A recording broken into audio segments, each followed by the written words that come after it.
उत्तर प्रदेश की राजनीति में आज एक ऐसी खबर सामने आई जिसने 2027 के विधानसभा चुनाव को लेकर नई बहस छेड़ दी है।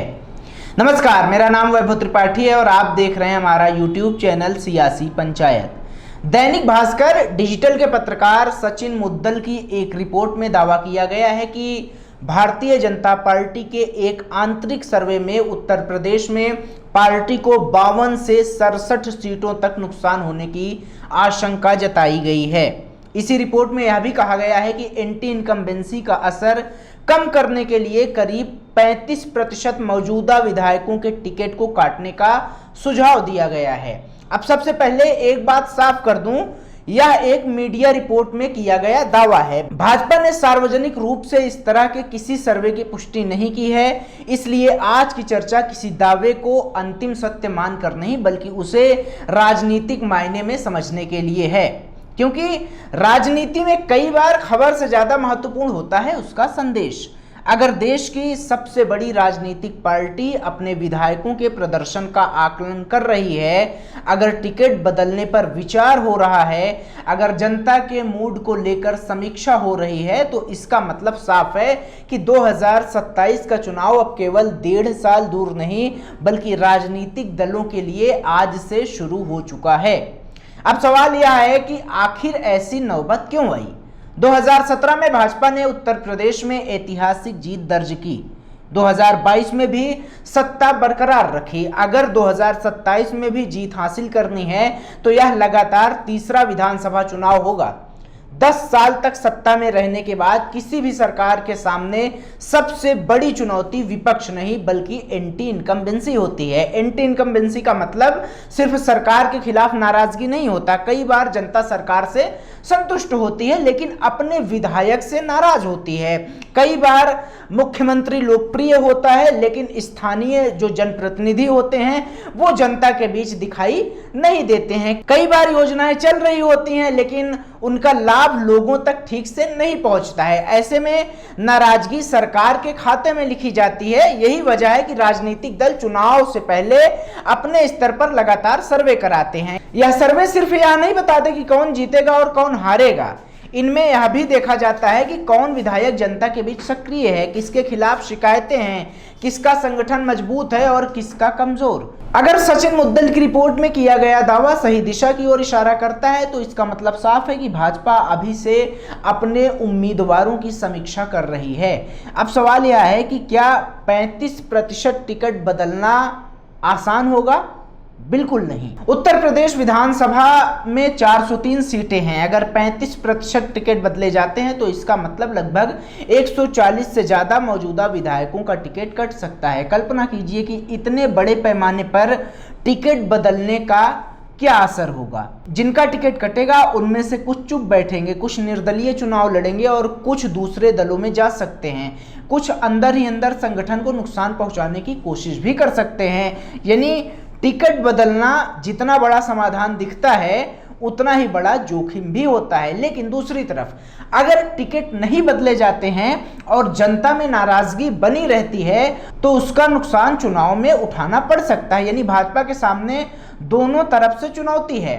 अब एक सवाल और, क्या सिर्फ विधायक बदल देने से चुनाव जीत लिया जाएगा? इसका जवाब है नहीं।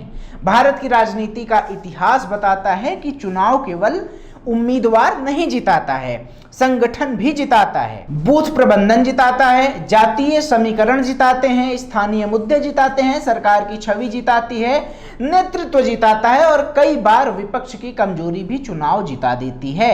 यही कारण है कि सिर्फ टिकट बदलने से कोई पार्टी जीत की गारंटी नहीं ले सकती है। भाजपा की ताकतों पर भी बात कर लेते हैं। आज भी भाजपा के पास उत्तर प्रदेश का सबसे बड़ा संगठन है, सबसे मजबूत बूथ नेटवर्क है, केंद्र और राज्य दोनों की सरकार है, प्रधानमंत्री नरेंद्र मोदी का चेहरा है, मुख्यमंत्री योगी आदित्यनाथ की अलग राजनीतिक पहचान है, सरकारी योजनाओं का बड़ा नेटवर्क है, महिला लाभार्थियों से लेकर गरीब कल्याण योजनाओं तक एक बड़ा सामाजिक आधार है। इन ताकतों को नजरअंदाज करके कोई भी विश्लेषण अधूरा होगा। लेकिन दूसरी तरफ चुनौतियां भी कम नहीं हैं। बेरोजगारी पर सवाल उठते हैं, किसानों की समस्याएं लगातार सामने आती रहती हैं, स्थानीय विकास को लेकर असंतोष कई क्षेत्रों में दिखाई देता है। छोटे व्यापारियों की अपनी शिकायतें हैं और सबसे बड़ी बात, जनता की अपेक्षाएं 2017 की तुलना में कहीं ज्यादा बढ़ चुकी हैं। यही लोकतंत्र की सबसे बड़ी सच्चाई है। जनता हर चुनाव में अपने प्रतिनिधि से ज्यादा उम्मीद करती है। अब बात विपक्ष की। समाजवादी पार्टी लगातार भाजपा को चुनौती देने की कोशिश कर रही है। कांग्रेस भी जमीन पर सक्रियता बढ़ा रही है। बहुजन समाज पार्टी अपनी संगठनात्मक रणनीति में बदलाव कर रही है। चंद्रशेखर आजाद दलित और युवा राजनीति में अपनी जगह मजबूत करने की कोशिश कर रहे हैं। राष्ट्रीय लोकदल पश्चिमी उत्तर प्रदेश में अपनी भूमिका तलाश रहा है, यानी मुकाबला बहुकोणीय भी हो सकता है और कई जगह सीधा भी। लेकिन विपक्ष की सबसे बड़ी चुनौती आज भी एकजुटता ही है। अगर विपक्ष बिखरा रहा तो भाजपा को फायदा मिलेगा। अगर विपक्ष ने सीटों पर तालमेल बना लिया तो मुकाबला कठिन हो सकता है। अब एक और महत्वपूर्ण पहलू भी समझिए। भाजपा की राजनीति पिछले कई चुनावों में उम्मीदवार से ज्यादा संगठन और नेतृत्व पर आधारित रही है। यही वजह है कि पार्टी कई बार सांसदों और विधायकों के टिकट काटने से भी नहीं हिचकती। लोकसभा चुनाव में भी हमने देखा कि बड़ी संख्या में नए चेहरे उतारे गए। कई राज्यों में मुख्यमंत्री तक बदल दिए गए। इसलिए अगर उत्तर प्रदेश में भी बड़े पैमाने पर टिकट बदलते हैं तो इसे भाजपा की राजनीतिक कार्यशैली के संदर्भ में भी देखना होगा। अब सवाल यह है कि क्या सचमुच 52 से 67 सीटों का नुकसान हो सकता है? इसका जवाब आज किसी के पास नहीं है। चुनाव में अभी समय है, राजनीतिक परिस्थितियां बदलती हैं, गठबंधन बदलते हैं, मुद्दे बदलते हैं, जनता का मूड बदलता है। कई बार 6 महीने पहले का सर्वे और चुनाव परिणाम बिल्कुल अलग होते हैं। इसलिए किसी भी सर्वे को अंतिम नतीजा मानना सही नहीं होगा, लेकिन किसी सर्वे को पूरी तरीके से नजरअंदाज करना भी सही नहीं होगा, क्योंकि राजनीतिक दल अपने फैसले ऐसे ही फीडबैक के आधार पर लेते हैं। मेरी नजर में इस पूरी रिपोर्ट का सबसे महत्वपूर्ण हिस्सा सीटों का आंकड़ा नहीं है। सबसे महत्वपूर्ण बात है समीक्षा। अगर एक पार्टी अपने विधायकों की समीक्षा कर रही है, जनता का फीडबैक ले रही है और टिकट बदलने जैसे फैसलों पर विचार कर रही है, तो इसका मतलब साफ है। इसका मतलब है कि उसने चुनावी तैयारियां शुरू कर दी है। बाकी दलों को भी इससे सीख लेनी चाहिए, क्योंकि चुनाव सिर्फ नारों से नहीं जीते जाते। चुनाव संगठन, रणनीति, उम्मीदवार और जनता के भरोसे से जीते जाते हैं। 2027 का चुनाव अभी दूर जरूर है, लेकिन राजनीति घड़ी की चाल चल चुकी है। अब हर विधायक पर नजर होगी, हर सांसद का आकलन होगा, हर मंत्री की समीक्षा होगी, हर संगठन की परीक्षा होगी और सबसे बड़ा फैसला आखिर में जनता करेगी।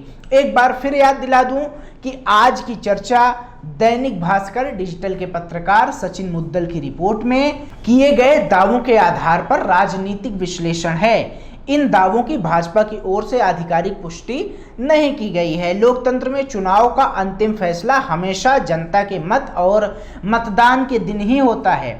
आपकी क्या राय है? क्या भाजपा को बड़े पैमाने पर अपने विधायकों के टिकट बदलने चाहिए या नहीं? क्या एंटी इनकम्बेंसी वास्तव में इतना बड़ा मुद्दा बन चुकी है या विपक्ष अभी भी भाजपा को चुनौती देने की स्थिति में नहीं है?